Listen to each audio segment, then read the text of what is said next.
7 বছর আগে রংপুরে ১০০ শয্যা বিশিষ্ট আধুনিক শিশু হাসপাতালটি নির্মাণ কাজ শেষে স্বৈরাচার হাসিনা সরকারের স্বাস্থ্যমন্ত্রী ফিতা কেটে হাসপাতালটি উন্মুক্ত করেছেন ঠিকই, কিন্তু সেবার দ্বার খোলা হয়নি। দীর্ঘদিনের সমস্যা দূর করতে হাসপাতাল চালুর প্রস্তুতি নিয়েছে বর্তমান সরকারের স্বাস্থ্য মন্ত্রণালয়। ১ আগস্ট হাসপাতালের আউটডোর ইনডোর ভবন, হাসপাতালের প্রবেশদ্বার, অক্সিজেন প্লান্ট পরিদর্শন করেছেন স্বাস্থ্য মন্ত্রণালয়ের বাজেট শাখার অতিরিক্ত সচিব আরিফ আহমেদ।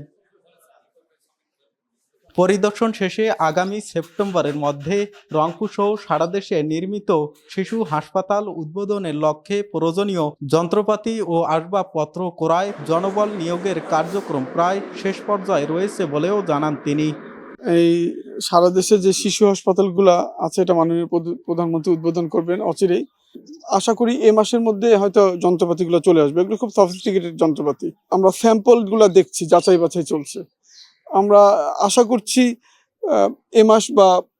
এ মাসের মধ্যেই হয়তো আমরা একটা উল্লেখযোগ্য অগ্রগতি দেখতে পাবো।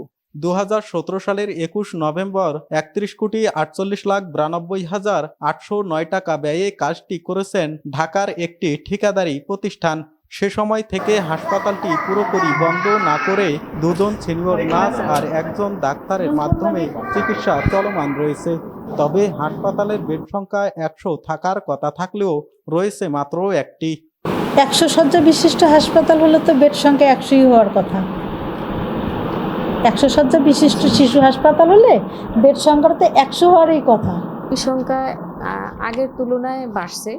এখন হলো 60, এভারেজে 60 ধরতে হবে। 70ও পার হয়, কিন্তু এভারেজে 60 ধরতে হবে। নবনির্মিত এই হাসপাতাল ভবনটি আনুষ্ঠানিকভাবে জেলা সিভিল সার্জনকে 2020 সালের 8 মার্চ হস্তান্তর করা হয়েছে, কিন্তু ওই বছর করোনা শুরু হওয়ায় করোনা হাসপাতাল হিসেবে ব্যবহার করা হয়। করোনার পর থেকে শিশুদের সামরিক চিকিৎসা চলমান রয়েছে। অনেকে চিকিৎসা নিতেও আসেন এখনো।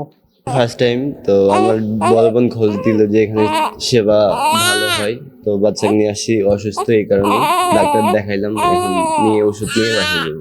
রিপোর্ট দেখাচ্ছে, ওষুধ দিছিল, খাইছে, আবার পরীক্ষা করতে বলছে, পরীক্ষা করে নিয়ে যাচ্ছে রিপোর্ট দেখার জন্য।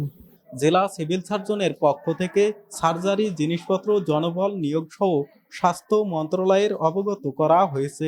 দ্রুত সময়ে হাসপাতাল চালু হবে বলেও জানান তিনি। 100 শয্যার শিশু হসপিটাল পুরোপুরি বন্ধ নয়, এখানে আউটডোর সার্ভিস এখনো চালু আছে। রোগী এখানে ভর্তি ব্যবস্থা এখনো করা সম্ভব হয় নাই।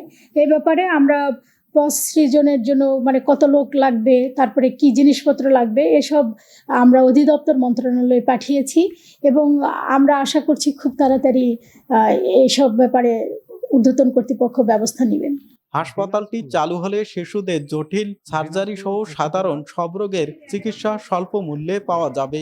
সেই সাথে রংপুর মেডিকেল কলেজ হাসপাতালে রোগীদের চাপ কমবে বলে মনে করেন সংশ্লিষ্টরা।